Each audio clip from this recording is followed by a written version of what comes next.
내 스스로는요, 의롭게 될 수가 없어요. 오직 하나님의 은혜로 또 예수님을 믿을 때 의에 대한 소망을 우리가 품는 겁니다. 그러니까 성령을 받아서 성령의 인도하심을 따를 때에 우리가 하나님의 의를 회복하게 되고 의롭게 되는 것입니다. 그러다 보면은요, 나를 자랑할 수 있는 것이 하나도 없죠. 내가 한 게 아니니까요. 하나님께서 도와주셔서 가는 거 아닙니까? 오늘 본문은요, 나의 일상, 그리고 주변의 모습을 한 번쯤 생각하게 하는 그런 말씀입니다. 매우 구체적으로 육체적인 일과 성령을 따라 사는 삶에 대해서 이렇게 대조하면서 말씀을 선포하고 있기 때문입니다. 제가 과거의 기억을 좀 소환해 봤어요. 그랬더니 제가 대학교 때까지 이렇게 내려가더라고요. 와, 30년 전인가요? 이렇게 됩니다. 한 교수님께서요, 욕을 굉장히 잘하세요. 찰지게. 예, 교수님이신데도 불구하고 원래 음대가 조금 그런 게 있습니다. 성도 엄청 잘 내세요. 뭐 학생들한테. 괴짜 같은 분이셨습니다. 그러다 보니까 학교 선후배분들이요, 다 모두 그분에 대해서 좀 어려워하는 겁니다. 근데 사실은요, 그분이 과에서 소위 좀 파워가 있었거든요. 제가 이제 학교에서 공연을 해요. 오페라 공연을 하고 그러면 모든 것들을 좀 이렇게 뭐 예술의 전당에서 하거나 이렇게 좀 확장을 시킬 수 있는 것, 이런 것들을 굉장히 적극적으로 대외적 관계를 잘 맺어가는 그런 정치적인 분위기였기 때문에 그랬던 것 같습니다. 공연이 딱 끝나면요, 막공이라고 해요. 이제 마지막 공연이 딱 끝나면요, 보통 그때는요, 막공 파티 뭐 이런 거를 합니다. 쫑 파티라고도 얘기하고요. 네, 그때는요, 주로 주인공이 뭐냐면요, 술입니다. 술 마시는 분들 뭐 주인을 모신다, 주님을 모신다, 뭐 이런 이제 표현을 하는데요. 이분은 술도 매우 잘 마셨습니다. 그래서 저희들 학생들 앞에서도 야, 이게 위스키가 몇 년 산이고 뭐 이게 가장 비싼 거고 뭐 이런 말을 하시는데 저는 태어나서 처음 들었었어요. 그런 말들이. 근데 이유가요, 뭐 사실 저도 이제 목회자 가정이다 보니까 전혀 술을 보거나 뭐 그런 얘기를 들을 수가 없었잖아요. 그렇게 산 겁니다. 그리고 어떻게 보면은 중학교 때요, 저는 성경대로 살겠다고 제 멘토가 없었거든요. 왜냐하면 어릴 때는 이렇게 방목 상태에 로 자랄 수밖에 없었어요. 자녀들이 많았고 또 제가 막내다 보니까 저까지 컨트롤 해주실 수 있는 그런 제한과 그런 어떤 관리가 안 됐던 것 같습니다. 그러니까 저는 나를 관리해 주실 분을 뭐 특별히 찾기보다 성경을 보면서 야, 성경이 내 멘토다, 성경대로 살아야겠다, 성경대로만 하고 싶다, 이렇게 예수님이 어떻게 보면은 저의 멘토시면서 스승이면서 이랬던 것 같아요. 실수도 많죠. 뭐 제가 문제도 엄청 많은데요, 그냥 성경대로 살자 그랬더니 어른이 돼서도 술을 마시면 안 되나 보다, 그냥 이렇게 생각을 했습니다. 그렇게 이제 술을 마시지 않다 보니까요, 당연히 쫑파티 때, 그것도 1학년 때, 야 마셔 그러고 막 다 주는 겁니다. 우리 보미자매는 그런 게 없죠. 기악이니까. 그쵸? 혼자 연습하고 혼자 또 공연 끝나면, 연주 끝나면 고민하고 혼자 씨름하고 이래야 될 텐데, 예, 저희는 뭐 이제 협업에 일어나는 과다 보니까 그랬던 것 같습니다. 술을 마시라고 그러는데 이제 저는 술을 안 마십니다. 그러면은 이제 선배님들이 얘기를 하세요. 야, 나도 크리스찬이야. 응? 이런 얘기를 서로 하면서 야, 얘 크리스찬이라고 안 마신대요. 뭐 이렇게 얘기를 해요. 그때 그 교수님께서 말씀하십니다. 야, 나 장로야. 이렇게 말씀을 하시는 거예요. 그러니까 이제 힘을 받아요, 다들. 야, 나 집사 됐어. 그래서 이제 복학생 어떤 나이가 좀 있으셨어요, 그때는. 아마 그때는 한 32, 3살 되면 되게 나이가 있어 보였던 것 같아요. 저는 20살이니까 간. 그러면서 너무 가오잡는 거죠. 결국 뒤풀이는요, 그냥 제 눈에 이렇게 크리스찬들이라고 막 얘기하면서 다 술을 마시는 광경처럼 보여졌었습니다. 비판하거나 정죄하는 것이 아니에요. 그럴 수도 없지만요. 다만 오늘 본문을 통해서 하나님께서 원하시는 성령의 인도하심을 받는 삶이 무엇인지 한번 좀 살펴보려고 합니다. 아마 율법적으로요, 이런 것들을 막거나 비판하면서 잘못됐다 그러면 이것 또한 하나님이 보시기에는 죄입니다. 또 의로운 충고라고 우리가 얘기를 하면요, 어느 누구도 의롭지 못하기 때문에 아마 변화되지 않을 겁니다. 오히려 거부감이 들 수도 있습니다. 본문은요, 성령께서 하시는 일을 알고 깨달아서 내가 매일 기도하면서 하나님께 도우심을 구하면 성령에 따라 자연스럽게 변할 수 있다고 우리에게 전해주시는 살아계신 하나님의 말씀입니다. 말씀을 통해서 나는 하나님의 사람이야 라는 그런 정체성이 분명해지는 거예요. 그러면은 자연스럽게 성령님의 인도하심을 받는 은혜가 있다. 이 말씀을 주실 건데, 오늘 은혜를 받는 그런 예배가 되기를, 그런 말씀의 선포가 되기를 간절히 소망합니다. 우리 교회가요, 개척되고선 지금 2025년도 올 한 해는요, 계속 예수는 그리스도시요 살아계신 하나님의 아들이십니다를 고백하면서 삼위일체 하나님의 일하심을 하나님의 말씀으로 성경에서 지금 살펴보고 있는 거예요. 지금 우리 표가 여기 있다가 절로 갔습니다. 그러니까 이제 저쪽 옆으로 보시면은 우리 표가 있잖아요. 2025년도도요 6주가 남았네요. 이제 성령님의 역할을 봅니다. 갈라디아서는요, 바울 사도가요 1차 여행 전도 여행을 하고요, 2차 전도 여행을 해요. 3차 여행을 합니다. 그리고 뭐 4차라고 얘기하지만 4차는 호송돼서 재판을 하는 그런 과정입니다. 로마에서. 근데 이 갈라디아서는요, 2차 전도 여행 이후에 기록된 서신입니다. 편지입니다. 예수님께서 하늘로 이렇게 돌아가셨잖아요. 부활하시고 40일간 하나님의 일들을 보여주시고 더 명확하게 말씀해 주시고 나서 하늘로 돌아가셨어요. 승천하시고 나서요, 약 한 14년 정도가 지난 상태에서 이 서신이 쓰여진 겁니다. 한 14년 한번 생각해 주셨으면 좋겠어요. 17년 후에. 수신자는요, 갈라디아 지역의 초대교회들이에요. 그런 성도들에게 지금 보내는 글입니다. 이렇게 보니까 지도에 비시디아, 안디옥, 이고니온, 루스드라, 더베 이렇게 보이실 거예요. 여기 지금 여기가 갈라디아 초대 교회들이 모여 있는 거예요. 갈라디아라는 지역에. 그 성도들에게 바울이 편지를 쓴 겁니다. 바울은요, 갈라디아 지역에 직접 교회를 세우고요, 양육한 거예요. 근데 지금 여기가 이제 아시아라고 써 있잖아요. 소아시아 쪽이거든요.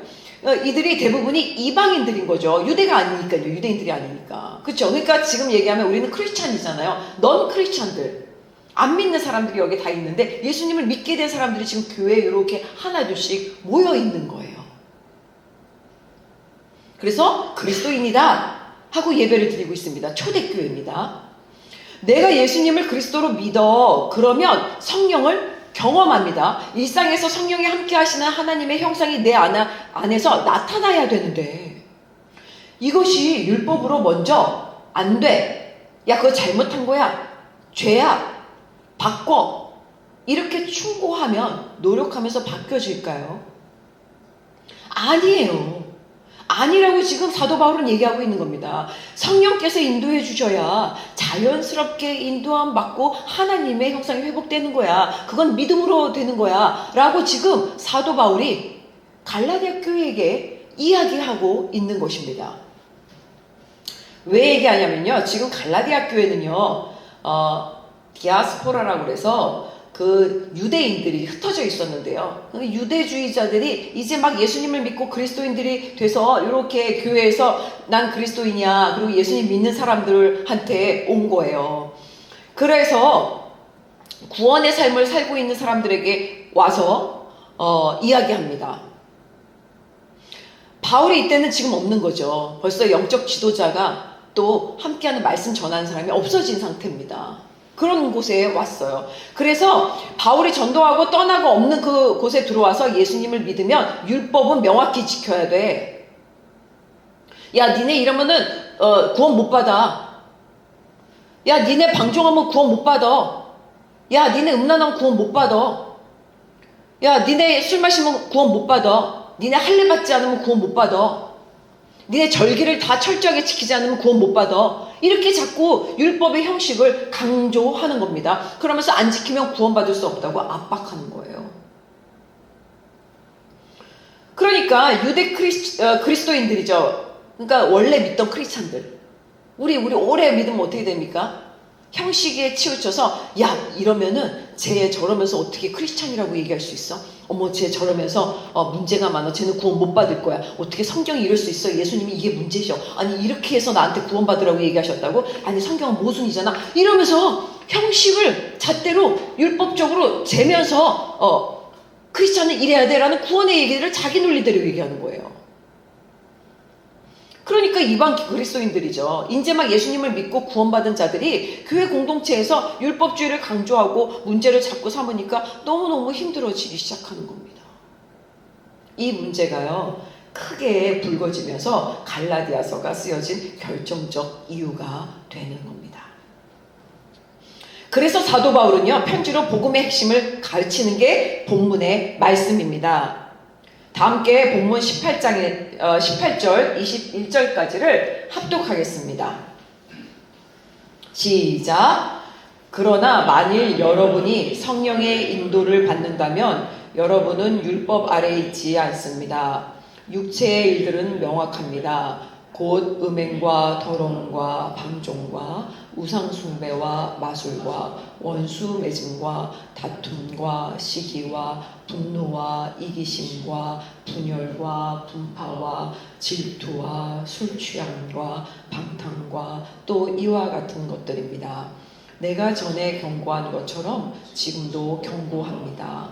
이런 일을 행하는 사람들은 하나님 나라를 상속받지 못할 것입니다. 아멘.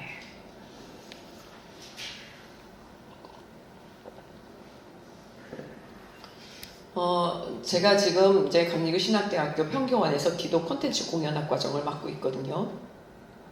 근데 올해는 이제 개척이 되면서 제가 하나님께서 세워주신 우리 그리스도 작은 교회에 집중을 하려고 올인하려고 이번 학기는 지금 안식하고 있습니다.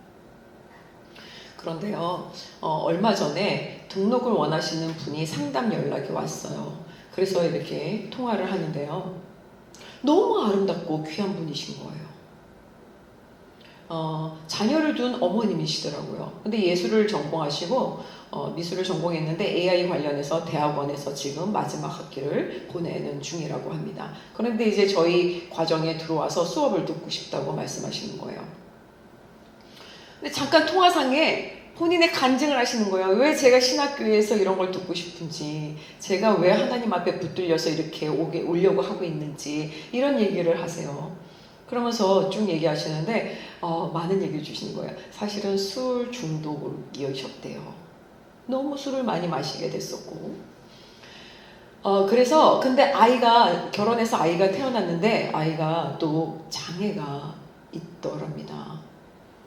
그러니까 뭔가 자기가 잘못된 것 같고 막 왜 나한테 이런 자녀를 왜 왔는지도 모르겠고 그래서 우울증이 더 심해지고요. 그 막막함으로 더 깊은 술 중독에 빠져서 아이가 있는데도 술을 마시고 늘 우울해하고 그러셨었대요. 근데 아무래도 아이를 생각하니까 이 중독에서 벗어나고 싶으신 거예요. 그래서 벗어나려고 이것저것 이제 치료도 받으려고 그러고 상담도 받고 뭐 이것저것 해보셨는데요. 안 해본 게 없는데 술 중독에서 벗어날 수가 없더래요. 며칠 끊었다가 또 술을 마시고 싶고 또 마시게 되고 하더랍니다. 그래서 성당에 가서 미사도 드려보고 또 왜 이렇게 나는 하나님 믿는다고 성당에 가서 이렇게 신앙생활을 하는데 왜 안 될까 그러고 있는데 어떤 분께서 교회를 가자고 얘기하시더래요. 그래서 예수님을 믿고 신앙생활을 한번 해보자 라는 제안을 주셨는데 정말 그 작은 끈아풀이라도 뭔가 잡고 싶은 심정으로 교회를 갔답니다. 예배를 드리면서 예수님이 막 알고 싶어지는 거예요. 성경의 이야기들이 예수님을 통한 거라고? 그러면서 이제 알고 싶으니까 매번 성경 공부 모임에 참석하시고 성경 공부를 하셨대요. 그리고 교회 공동체 모임에 함께 하시도록 노력을 하셨대요. 그렇게 열심히 교회를 다니는데 그때까지도 사실은 빨리 변하지를 않았대요. 어느 날 교회에서 기도 집회 때 막 기도를 같이 하는데요. 내 자신이 부끄러워지는 그 마음이 하나님이 다 보여주시더래요. 그래서 내가 죄인이구나. 내가 중독이었구나. 와, 내 아이가 너무 불쌍한 거구나. 나 때문에 이런 불쌍함이 나온 거구나. 미안해져서 하염없이 눈물을 계속 흘리셨다고 합니다. 그렇게 기도를 계속 울면서 하나님 앞에 고백을 하면서 기도하는데요. 성령께서 만져주시면서요. 어둠의 마음들이 다 사라졌대요. 그러더니 마음이 막 밝아지고 기뻐지고 평안해지더래요. 정말 거짓말처럼요. 그날 집에 갔는데 술을 마시고 싶지 않아지더래요. 근데 더 놀라운 건요. 술 냄새가 나는데 역겨워지더래요. 나중에는요. 술소리만 들어도 비위가 상해진대요. 그래서 정말 그날 이후로요. 술이 완전히 끊어졌다고 합니다. 내가 한 게 아니에요. 제가 한 게 하나도 아니에요. 정말 신기해요. 기도하면서 완전히 끊어졌어요. 이제는요, 술 막 이렇게 지나가다가 어디 이렇게 술 마시는 그런 그런 곳에 유흥가나 뭐 이런 술 마시는 곳에 냄새가 딱 나면요, 너무 비위가 상해서 피하게 된다고 얘기를 하시는 겁니다. 예수님 믿고 성령을 받으니까 단번에 해결됐어요. 그래서요, 저는 이제는 성령을 거스릴 수가 없어요. 성령님이 계시잖아요. 이렇게 얘기를 하시는 거예요. 아멘. 그 다음부터는 완전히 변한 새 사람으로 어떻게 하면 내 자녀에게, 장애인 아이들에게 위한 선교의 일을 할 수 있을까? 이렇게 목적이 바뀌었다고 합니다. 그래서 감리교 신학대학교를 보게 되고 이런 수업도 듣고 저런 수업도 듣고 그래서 신학대학원도 가고 싶고 막 이런 이제 비전이 생겼다고 얘기를 하시는 거예요. 성령께서 확실히 해주셨는데 과거는 이제는 생각할 수 없어요. 그러니까 저는 성령을 받은 사람이잖아요. 이렇게 얘기를 하시는데 맞습니다. 성경은요, 육체의 일들은 명백하다고 지금 말씀해 주시는 거예요. 음행하게 돼요. 육체는요. 다 똑같습니다. 더러움과 방종이래요. 여기서 더러움이란 헬라어 원어로 찾아봤어요. 그랬더니 이렇게 설명합니다. 불결함, 부정함, 영적인 추잡함이 헬라어로 부정한 거래요. 그리고 더러운 거라고 얘기합니다. 그러니까 물리적으로 우리가 더럽다, 물리적으로 더러워 뭐 이런 게 아니라요. 하나님 보시기에 부정한 것을 가리킨다고 합니다. 그러니까 부정한 욕망, 행위, 은밀한 죄, 음란한 사고, 이런 태도의 모습까지 이것이 다 포함되는 거래요. 너무 어렵잖아요. 그럼 지킬 수 있는 사람이 어디 있어요? 우리가 생각으로도 죄를 지을 수 있는데. 그렇지 않습니까? 영적인 더러움, 이거는요, 결국 우상숭배, 우리의 갈망함을요, 자꾸 이렇게 타로를 보고 점을 보러 다니는 거예요. 그래서 무속인을 찾는 거예요. 뭔가 그런 거를 찾으러 가는 거예요. 그렇게 연결되는 거래요. 하나님 앞에서 거짓된 삶, 전반적인 거예요. 하나님의 말씀에 위배되는 모든 전반적인 삶, 이것이 더러움이래요. 결국 마음의 행동, 성적 행위, 전체 우리의 생각들, 내적 타락, 이것이 의미하는 단어가 더러움. 그래서 우리가 그 음행과 더러움과 방종인데 뭐 더러운 게 뭐라고 생각할 수 있는데 이런 의미들을 내포하고 있습니다. 원어에서. 방종은요, 아슬게이아라고 하더라고요. 그래서 도덕적으로요, 방탕, 난잡함, 부끄러움 모르는 행동, 이런 거래요. 그러니까 욕심 내고 탐욕 정도의 더러움이 아닌 거예요. 방종은요, 자신이 지금 난잡한 행동을 하는데 수치심이 없는 상태를 얘기한다고 합니다. 그러니까 통제가 안 되는 거예요. 성적 타락, 폭력적, 파괴적인, 동성애, 이렇게 막 나가고 있는 욕망대로 가는데요. 이게 통제가 안 되고요. 이게 수치심인지 모르고 있는 거가 방종이래요. 그러니까 더러움과 방종은요, 은밀한 죄뿐만 아니라 도덕적으로도 노골적인 난잡함이다. 둘 다 말하는 거예요. 그런 영혼의 상태라면 나는 금방 무속인을 찾고 환각을 추구하면서 세상의 것들에 중독되고 원수매짐을 하게 됩니다. 사람이요, 점점 이렇게 빠져들면요, 사나워져요. 불평과 다툼이 많아져요. 그렇게 되면요, 시기와 분노가 생깁니다. 막 그냥 내 친구였고 바로 옆에서 사랑했고 좋았던 것 같은데 뒤에서 이기심과 분열의 마음이 어디를 가나 그 사람이 들어가면 분파가 일어나게 되는 거예요. 내가. 신기하죠? 그렇게 가까웠던 친구였는데 질투와 술 취함의 방탕으로 함께 이어간다는 거예요. 이것이 육체의 일이라고 성경은 말씀해 주시고 계십니다. 사랑하는 성도 여러분, 하나님은 육체로 살아갈 수밖에 없는 나의 본성적인 죄성을 예수 그리스도를 통해서 거룩함으로 지금 부르신 겁니다. 하나님의 선하심은 내가 육으로 짓게 되는 모든 죄와 반대되는 거예요. 근데 이거를 지금 갈라디아 교회에서 율법적으로 야 이러면 구원 못 받아, 이러면 죄야, 이거는 잘못이야, 이거는 이렇게 하면 구원 못 받아 라고 얘기하고 있는 거예요. 그러니까 거기에 구속돼서 어떻게 자유함을 누리고 어떻게 예수님 방법대로 하나님의 사랑에 하나님의 형상을 회복하면서 성령의 도우심을 받을 수 있겠습니까? 오히려 죄에 더 눌려지는 거예요. 오히려 예수님 안에서 자유가 없어지기 시작하는 거예요. 그러면서 율법주의로 가려고 가게 되는 거예요. 그러니까 나의 의만 드러내게 되는 거예요. 나 오늘 그거 안 했어. 나 오늘 잘했어. 나 칭찬받아야 돼. 그래서 나를 드러내는 거죠. 어떤 게 옳습니까? 둘 다 옳지 않다고 얘기하는 거예요. 사도 바울은. 하나님은 우리를 너무 사랑해 주십니다. 그래서 하나님과 영적으로 하나가 되게 하시고자 이 땅에 예수님을 보내주신 사실. 십자가의 죽음과 부활로 나를 구원해 주셨다는 사실, 그래서 성령이 지금 내게 임한다는 사실을 믿어지는 은혜가 있기를 간절히 원합니다. 내가 그 예수님을 믿고 성령을 받으면요, 이제는 내가 의로 율법에 따라서 행하는 것이 아니라 성령의 도우심으로 변화된다. 이 말씀을 사도 바울이 해주시고 계시는 것입니다. 그래서 우리가 율법의 행위로 성령을 받는 것이 아니라 믿음으로 성령을 받으니 라고 얘기합니다. 믿음으로 성령을 받으니, 그러니까 믿음으로 율법을 지키는 게 아니라 믿음으로 성령을 받으면 율법을 지키게 되어 있다. 이게 순서예요. 믿음으로 성령을 받으니 율법을 지키게 되도록 하나님의 사랑이 우리를 이끌어 주셔서 우리 그리스도 자국의 성도님들 모두가 하나님 앞에 간절히 기도하면서 하나님 앞에 간구할 때에 영적으로 성령의 역사를 경험하는 은혜, 그리스도 안에서 자유를 누리시는 성도님들이 되시기를 예수님의 이름으로 축원합니다.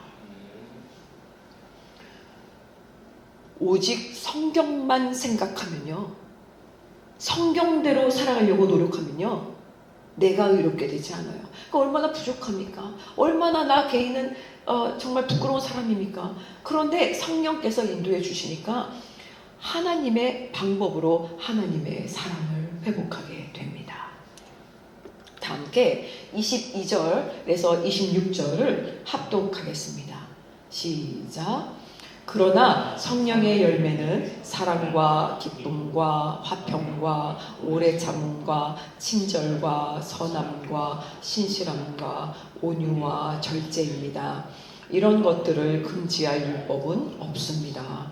그리스도 예수께 속한 사람들은 육체와 함께 그 정욕과 욕망을 십자가에 못 박았습니다. 만일 우리가 성령으로 산다면 또한 성령을 따라 행합시다. 헛된 영광을 구해서 서로 노엽게 하거나 질투하지 않도록 합시다. 아멘. 와, 정말 성경을 깊이 봐야 되더라고요. 저는 이제 사실 구약을 이제 금요 예배 때, 수요 예배 때는요, 구약 설교를 좀 계속 이어가고 있었습니다. 구약을 연구하면 재밌어요. 스토리텔링이 있기 때문에 나에게 이 인물을 통해서 어떻게 적용하시는지가 명확하게 보일 때가 많이 있는데요. 신약은 참 어렵더라고요.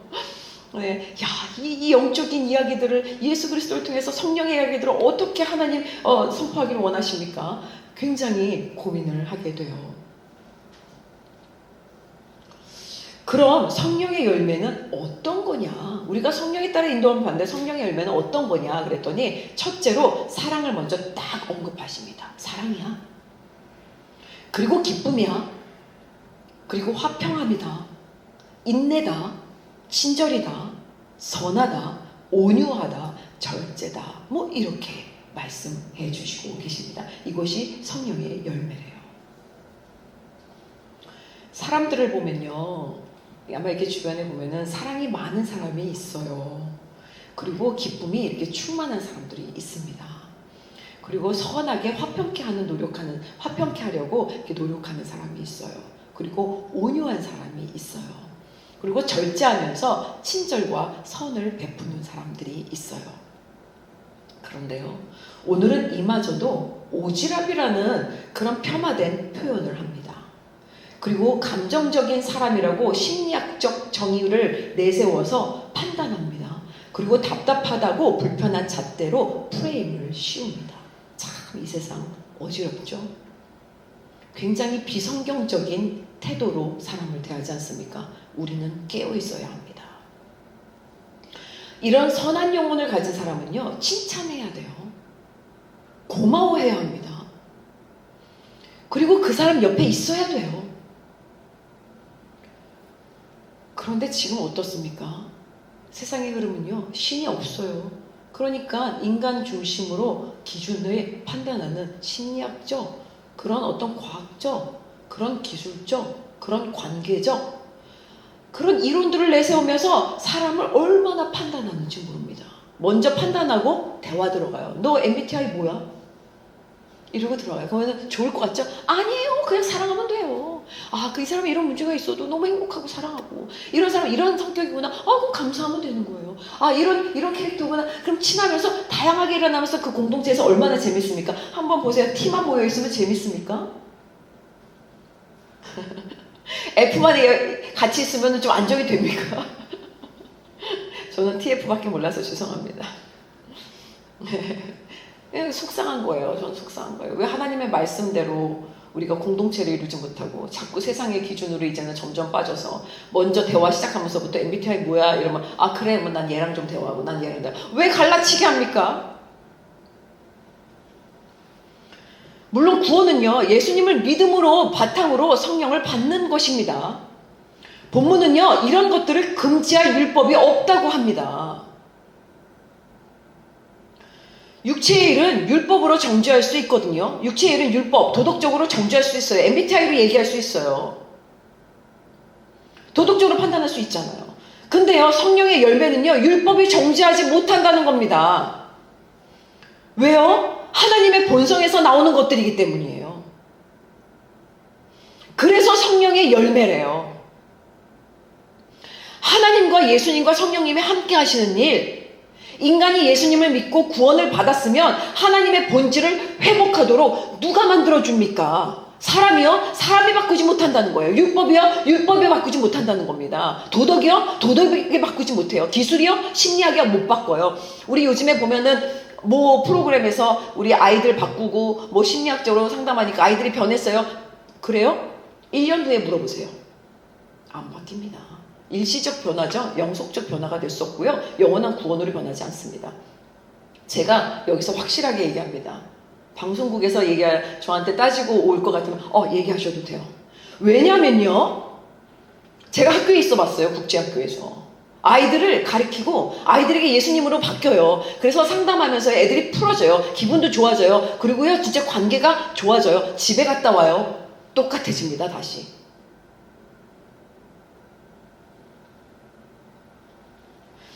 오직 바뀌는 방법은 예수 그리스도 이름으로 바뀝니다. 성령의 도우심으로 바뀝니다. 그런 아이들은요, 어떻게 되냐? 집에 가서요, 집에 부모님을 바꾸기 시작하더라고요. 누가 하십니까? 하나님이 하십니다. 성령이 하십니다. 구원의 길은 성령이 하시는 겁니다. 하나님의 본질을 회복하도록 누가 만들어주냐? 성령이 내게 임하시면 성령께서 나를 그렇게 만들어주신다고 사도 바울이 지금 갈라디아 교회를 향해서 말씀해 주시는 서신의 내용입니다. 하나님의 본질은 사랑입니다.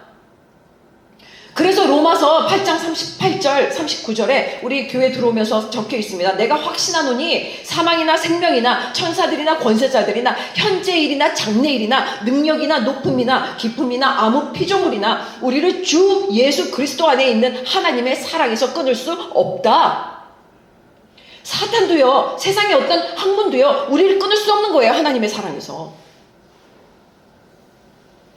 율법의 행위로가 아니라 믿음을 가진 그리스도인들이 하나님의 사랑을 받아서, 이게 전제예요. 이게 전제. 하나님의 사랑을 내가 받는 겁니다. 그러니까 내 안에서 사랑이 막 나타나요.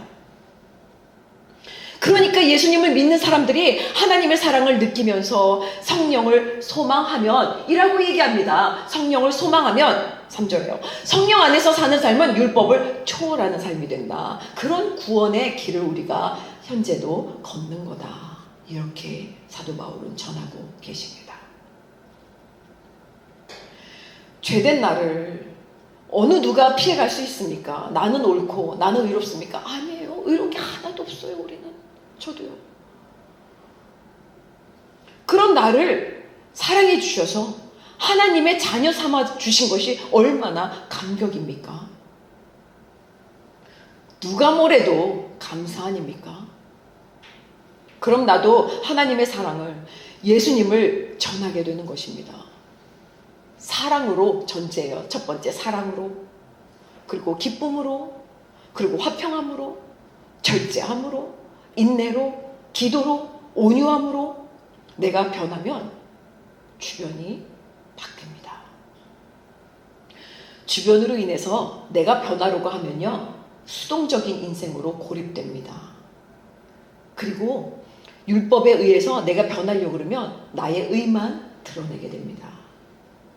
이런 우리의 부족한 모습 가운데 하나님께 구원받는 사랑의 길은요, 예수 그리스도시다. 예수 그리스도를 믿고 기도할 때 우리가 성령을 받아야 한다. 그 길을 내 스스로 의로움으로 노력해서가 아니라 믿음을 통해서 성령의 인도하심을 받을 때 율법이 완성되는 구원에 이른다는 말씀이 본문의 말씀입니다.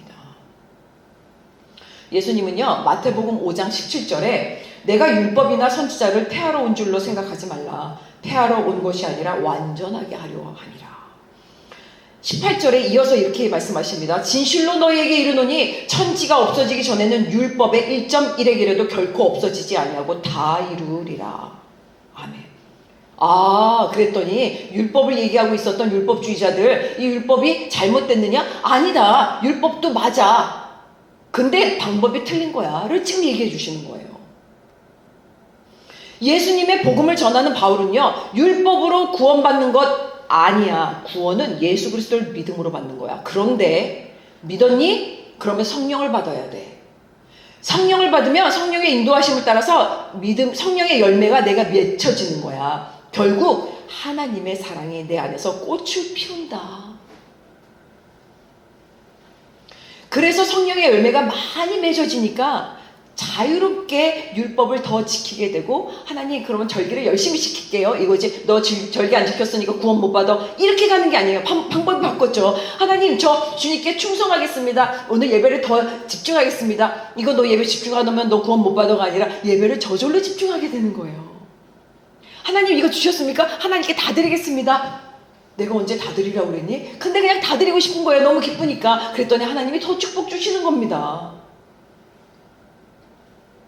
그렇게 성령의 꽃을 피우니까 많이 성령의 열매가 맺어져요. 이것이야말로 구원에 이르는 믿음의 길임을 전하고자 하신 사도 바울의 오늘 본문의 말씀입니다. 사랑하는 성도 여러분, 본문은요, 삼위일체 하나님, 성부, 성자, 성령을 전하고 있습니다. 예수님을 믿으면 하나님의 자녀가 되고, 예수님께서 보내신 성령이 내 안에 들어오시면 성령께서 인도해 주시는 삶이야말로 구원에 이르는 삶을 살게 되는 것이라고 전해주시고 계십니다. 우리는 예수님을 믿으면 성령에 의해서 내 삶의 변화가 일어나야 합니다. 18세기 복음운동으로 하나님께 쓰임받은 감리교회, 저희가 기독교 대한 감리회거든요. 저희 감리회 창시자인 요한 웨슬리 목사님이 강조한 부분이 이것이었어요. 예수님을 믿고 구원받아요. 이신칭의, 의롭다고 받으면 성령을 받는 겁니다. 그래서 성령의 인도하심 따라 내가 성화된 삶을 사는 것, 이것이 예수님께서 말씀하신 예수님을 통한 의의 완성이다 라고 선언하는 것입니다. 믿음을 가지고도 성령을 받지 않고 육체의 일을 행하는 사람들은 하나님 나라를 상속받지 못할 것이라고 성경은 분명히 말하고 있습니다. 그리스도께 속한, 예수 안에 속한 사람들은요, 내 육체와 함께 내 정욕, 욕망, 교만, 내 성경, 내 성격, 이거를 인본주의 기준으로 해석하는 오류, 이런 거를 십자가에서 못 박아야 돼요. 우리가 성령으로 산다면 성령의 인도하심을 따라 생각을, 성경대로 이렇게 하라고요. 죄송합니다. 하나님 방법대로 가겠습니다. 이렇게 성령을 따라 행하는 저와 여러분들이 되시기를 간절히 소망합니다. 이 말씀은요, AD 45년 말씀이 아니에요. 오늘 나에게 주시는 말씀입니다. 그런 은혜가 있으시기를 원합니다. 내 육체에 해결되지 못한 어둠이 있습니까? 성령 중심의 신앙을 가질 때에 성령님이 내 안에서 일해 주시는 겁니다. 어둠을 물리쳐 주십니다. 나 스스로는 의로울 수 없으니까 내 감정에 충실하지 않길 바랍니다. 10절은 이렇게 말합니다. 나는 여러분이 다른 아무 생각도 품지 않을 것을 확신합니다. 그러나 누구든지 여러분을 혼란에 빠뜨리는 사람은 심판을 받을 것입니다. 그러니까 우리는 정죄할 자격이 없는 거예요. 야, 너 이게 문제야. 너 이래서 예배 안 돼. 너 이래서 문제야. 너 이거 아니야. 그러면 구원받지 못해. 우리 이렇게 심판할 자격이 없는 거예요. 오직 예수 그리스도의 말씀이 내 안에서 살아나도록 주님의 마음에 충실해지니까 내 안에서 성령의 역사가 일어나는 경험. 주의 사랑으로 내 마음과 내 삶이 사망에서 생명의 길로 옮겨지는 놀라운 사랑의 기쁨이 저와 여러분들에게 충만해지시기를 예수님의 이름으로 축원합니다.